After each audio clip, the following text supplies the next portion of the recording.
Magandang umaga, Malacanang Press Corps. Kaninang umaga ay pinangunahan ni Pangulong Ferdinand R. Marcos Jr. ang pagbubukas ng kauna-unahang Valor Clinic sa Fernando Air Base. Ang Veterans Access to Lifetime Optimized Healthcare o Valor Clinic na ito ay una sa pilot clinics sa ilalim ng Valor Health Network Program. Ang Valor Clinics ay naglalayong magbigay ng serbisyong medikal sa higit 93% ng ating mga veteranong sundalo na hindi naaabot ng kasalukuyang sistema. Makakaasa ang ating mga veteran soldiers sa mga serbisyong medikal gaya ng immunization services, health screenings, early diagnosis, lab test gaya ng X-ray, CT scan, at MRI sa mga local providers. At telemedicine consultations para sa mas mabilis na serbisyo. Magtatayo din ng Valor Clinic sa Fort Bonifacio General Hospital sa Taguig, sa North Luzon Command sa Tarlac at sa Southern Luzon Command naman sa Lucena City. Ayon sa Pangulo, unang bahagi pa lamang ito at ilulunsad ang second and third phases ng Valor Health Network Program mula 2026 hanggang 2028. Klinaro din ng Pangulo na pati ang active duty soldiers ay makikinabang sa programa. Pinaplano na ring ihatid ang primary care services sa mga miyembro ng civil defense. Nagbigay naman ng direktiba si Pangulong Marcos Jr. sa DND at DBM. Siguraduhin na magbibigay ng sapat na pondo ang programa para maipatayo ang lahat ng Valor Clinics. May mensahe din ang Pangulo sa mga veteranong sundalo ng bansa. Hindi matutumbasan ng kahit anuman ang inyong paglilingkod. Sana ay maipadama ng pamahalaan na may masasandalan kayo sa oras ng pangangailangan. Nandirito rin ang gobyerno para patuloy na alagaan ang inyong kalusugan at tutukan ang inyong kapakanan.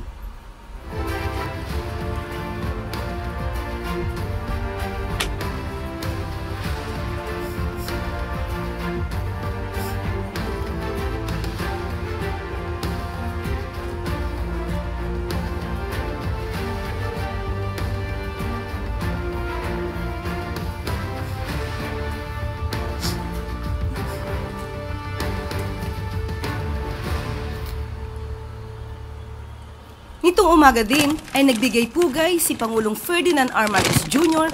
sa mga tauhan ng Air Education and Training Command o AETC sa Fernando Air Base.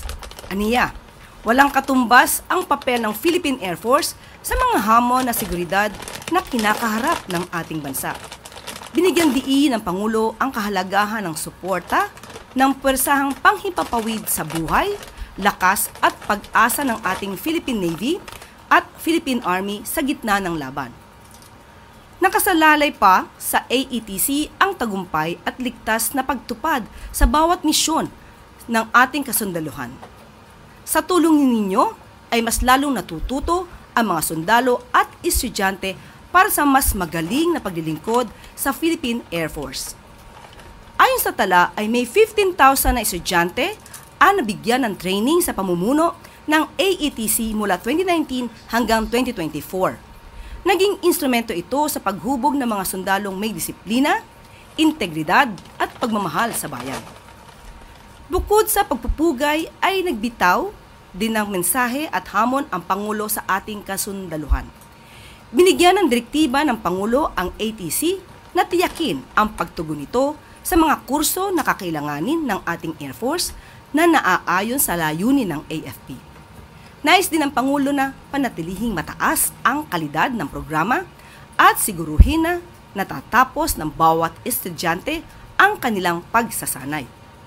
Ang Philippine Air Force naman, palawigin pa ang pakikipag-ugnayan sa AETC upang masiguro ang mga kagamitan at iba pang pangangailangan ay matugunan. Bilang dagdag, sinabi ng Pangulo na buo ang suporta ng gobyerno dito at patuloy ang modernisasyon ng ating Air Force. Palalakasin din ang kakayahan nito upang siguruhin na first class ang mga piloto at crew nito. May mensahe naman ang Pangulo sa mga future airmen ng bansa. Maging tapat sa inyong paglilingkod. Ibigin ninyo ang inang bayan at pagsilbihan ng taumbayan,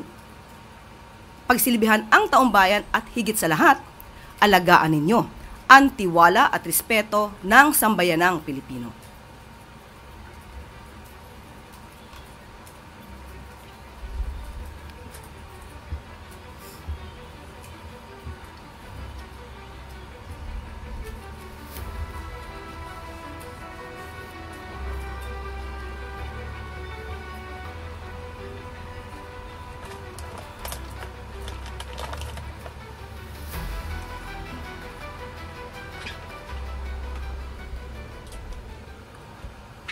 At maaari na po tayong tumanggap ng inyong mga katanungan.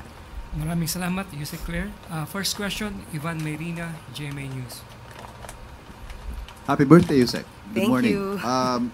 Sinabi po ni Secretary Boying Remulla ng Department of Justice na nakikipagtulungan ang kanyang kagawaran sa ICC para protektahan ng mga witnesses sa kasong crimes against humanity ni Pangulong Duterte.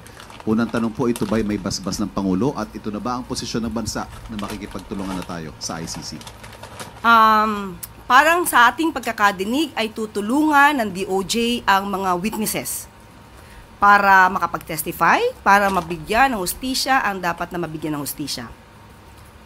Hindi directly makikipagtulungan sa ICC. But this is upon the request of the ICC. Still, ang tutulungan po natin ay ang kapwa nating Pilipino na nangangailangan ng tulong para mabigyan sila ng hustisya. At yan din naman po ang sinasabi ng Commission on Human Rights at ating kausap. Ito po ang kanilang mensahe. The CHR, as constitutionally mandated, has always made its services readily available to the extent possible to all victims, regardless of circumstances and status, in its pursuit of justice and accountability for alleged violations of human rights, whether local or abroad, with assistance of relevant government agencies if necessary. At ayon din naman po sa DOJ, kahit sino pang witnesses, kung ito po ay witnesses ng mga biktima, mapa-ICC man po ito o sa ibang mga pagkakataon, tutulungan pa rin po nila. Going back to my original question, may basbas po ito ng Pangulo? Yun po ay, yun din naman po ang gusto ng Pangulo, mabigyan ng hustisya ang dapat mabigyan ng hustisya. One final point. Isn't this a departure from the previous statements of the President that we will not cooperate with the ICC in any way, shape, or form? Because at least from how it looks, it's definitely cooperation in a way, shape, or form. It can be said that it is indirectly cooperating with the ICC, but the primary intention of the government is to help the victims and the witnesses of the victims to get the justice they need. So hindi pa rin po tayo nakikipagtulungan sa ICC? Yes, directly hindi po. Salamat. Again, reminder, one Sorry, follow-up apologies. question. Thank you. Next question, follow-up question. Okay na yon, pa-birthday lang. Sige po ma'am, birthday po ninyo. Follow-up question, Mase Halili, TV5. Happy birthday, Yusek. Thank you. Yusek, follow-up lang. Pero napapag-usapan po ba o may nabanggit po ba si Presidente about dun sa muling pagsaba ng Pilipinas sa Rome Statute? Kino-consider na po ba yan ngayon? Or at least nasasama ba sa discussion? Wala po. Sa ngayon, wala po talaga. Kapag ka po siguro nakabigyan kami ng pagkakataon ng Pangulo na mabanggit ko to ng mas malaliman, tignan natin kung ano yung kanyang magiging reaction. As of now, it's a foreign policy. Wala pa po talaga. Thank you, Mase. Follow-up question, Eden Santos, Net25. Maligayang kaarawan po, Yusek. Thank Sabi you. po ni Attorney Conti, they'd rather be protected by the ICC, referring to the witnesses po rather than the Philippine government.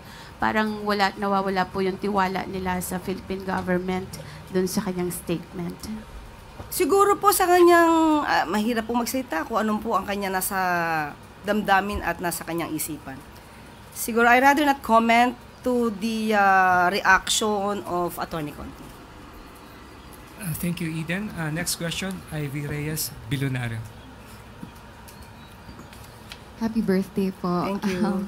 There's a circulating document in the Senate alleging that there's billions of pork barrel in the 2025 national budget SB Cheese neither confirmed nor denied this. And for example, Bulacan has 12 billion pesos and Sorsogon has 9 billion. Ano po ang masasabi ng pala sa usapin ng pork barrel na ito? Wala pong nakakarating sa amin na ganyang balita. Ngayon ko, on my part, ngayon ko lang din po nadinig ang ganyang sinasabi yung papel na nagsisirculate. Yes.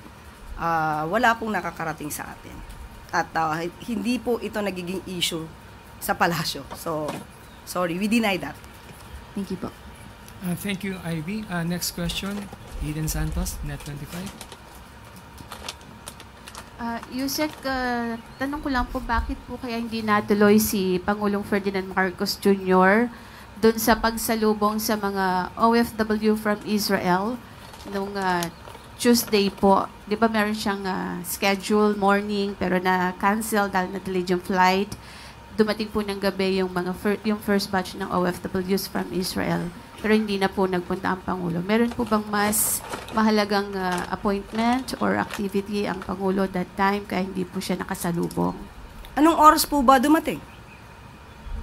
Gabi na po. So, most probably, hindi po kasi yan yung naka-schedule sa Pangulo. At kapag ka po kasi ganito, nadidelay po yung flight, hindi po natin kabisado kung ano ang oras ng dating. So, hindi naman po intensyon, kasi 11 o'clock mukhang baka po ang Pangulo na yan ay nagpapahinga at naabisuhan na lang po siya. Siguro marahil ay the following day na po. So, hindi po Mga natin alam. 7-something Hindi po kasi natin alam ang tunay na sitwasyon, kaya mahirap po tayong magbigay ng anumang judgment na kung may mahalaga bang ginagawa ang Pangulo para hindi masalubong ang ating mga kababayan na nagmula sa Israel.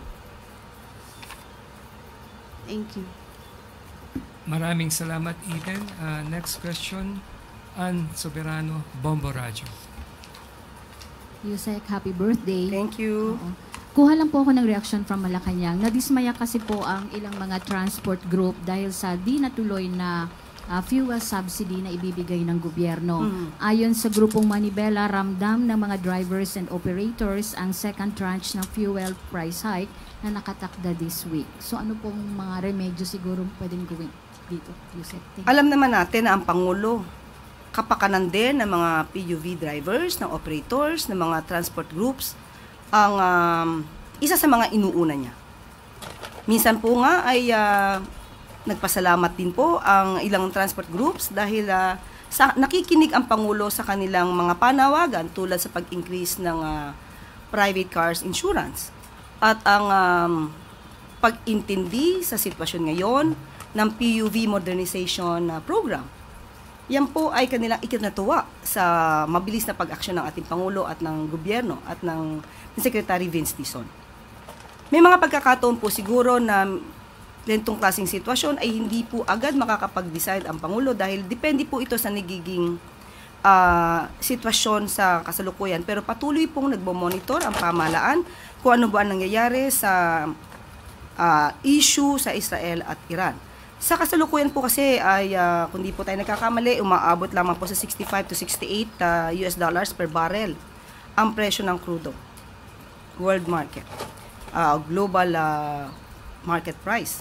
So, hindi po agad ito matitrigger. Pero tandaan po natin kung anong po ang maitutulong sa kakayanan at naaayon sa batas natin at sa rules, hindi naman po ito ipagkakait ng pamahalaan. Maraming salamat, Ann. Next question, Alvin Baltasar, Radyo Pilipinas. Yusek, happy birthday po. Thank you. The other day po, sinigot ni Vice President Sara yung pagkakatag sa kanya as pro-China, stating that she is not for any country at all. Sabi niya, we need to maintain and level up our relations with all countries, hindi lang sa China. Reaction po dito ng palasyo. Ang Pangulo po taas noo at ipinagmamalaki na siya ay pro-Philippines. Sinabi niya na he will not yield even an inch of our territory. Ang tunay na Pilipino umaawit ng lupang hinirang na may dangal. Sinasambit ang mga katagang ang mamatay ng dahil sa iyo. Sabi nga po ni Dr. Jose Rizal, ang hindi marunong magmahal sa sariling wika ay masahol pa sa hayop at malansang isda. Paano pa kaya ang isang Pilipino at isang leader na umaming hindi mahal ang kanyang sariling bansa. Ano kaya ang kanilang amoy? Yun lang po. Maraming salamat, Alvin Baltasar. Next question, Harley Valbuena, PTB4. Happy birthday, Yusek Dear. Thank you. Ma'am, your reaction lang po on VP Sara's statement saying na makaluma daw po ang PNP because of focusing on police visibility in streets rather than using modern technology such as drones, CCTVs, among others. Actually, nadinig nga po natin yan at kinuha ko na rin po talaga ang reaksyon ni PNP chief natin, si General Torre, at ito po ang kanyang mensahe kay sa ating Vice Presidente. We appreciate the Vice President's insight on how we, the PNP, should do our policing so we can be there whenever we are needed by the community.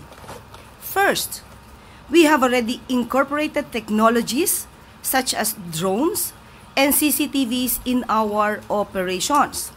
This had enabled us to build a strong foundation for our quick response. Second, the Vice President is welcome to come and visit us, and we are more than happy to show her how important the deployment of our policemen in key areas in our quick response team. Lastly, we respect everyone's opinion on how the PNP should do their job. Of course, we are willing to listen to the opinions which are credible and make sense. So, ayon dito sa ating PNP chief, makinig po tayo ng opinion sa mga taong may sense. With no more questions, Yusek Claire. Pahabol. Tuesday New, DZBB. Happy birthday, ma'am. Thank you. May mga nakita po kami sa social media about some reorganization sa PCO. Mayroon po bang latest directives ang presidente para sa mga bagong tinanggap na courtesy resignations? For example, yung kay Secretary J. Ruiz na di umano, mayroon na raw pong ipapalit sa kanya. How true is this, ma'am? Wala pa pong nakakarating sa akin. Secretary J. remains to be the acting secretary of PCO. So, kung may mga ugong-ugong, wala pong nakakarating sa amin. Thank you, Tuesday. Balik tayo sa balitang pangkalusugan. Opisyal nang sinimula ng Philippine General Hospital ang pagpapatayo ng isang 16-story pediatric and adult specialty center. Layunin ng pasilidad na palawakin pa ang specialized healthcare para sa sambayanang Pilipino. Ayon sa PGH, magkakaroon ng 450 beds, makabagong pediatric emergency at operating rooms, intensive care units at outpatient clinics ang pasilidad. Tinatayang aabot sa 675.5 million pesos ang halaga ng nasabing gusali at matatapos ito sa taong 2027. Ang specialty center na ito ay simbolo ng pagpapahalaga ng pamahalaan sa pagpapahatid ng quality public health care sa sambayanan. We break ground today with hearts full of hope. This is more than just a building. It is a promise that no Filipino should be left behind when it comes to health care. It is an investment in our people, in the dignity, in the future of public health in the country.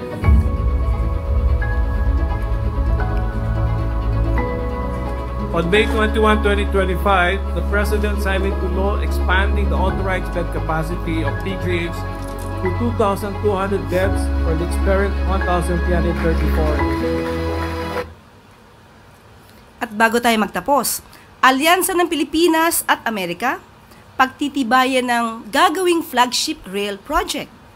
Matagumpay ang naging pakikipagtulungan ng Pilipinas sa Amerika para i-develop ang Subic-Clark-Manila-Batangas o SCMB Railway na magturugtong sa 3 major ports ng bansa, kabilang ang Subic Bay.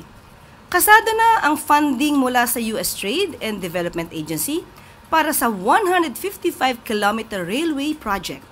Layo ng proyekto na palakasin pa ang trade at economic development sa buong Pilipinas.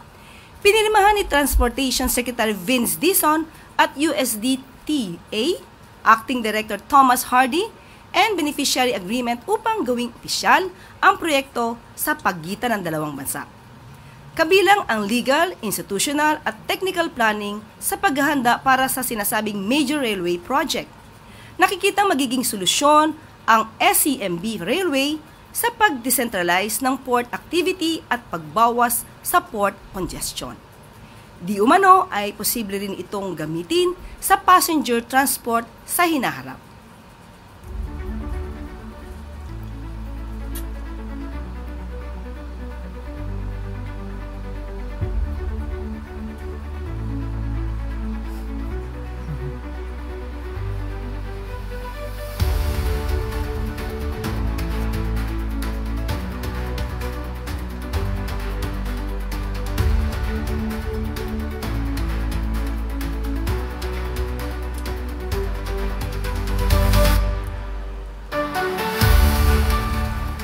At dito na po nagtatapos ang ating press briefing. Magandang umaga para sa bagong Pilipinas.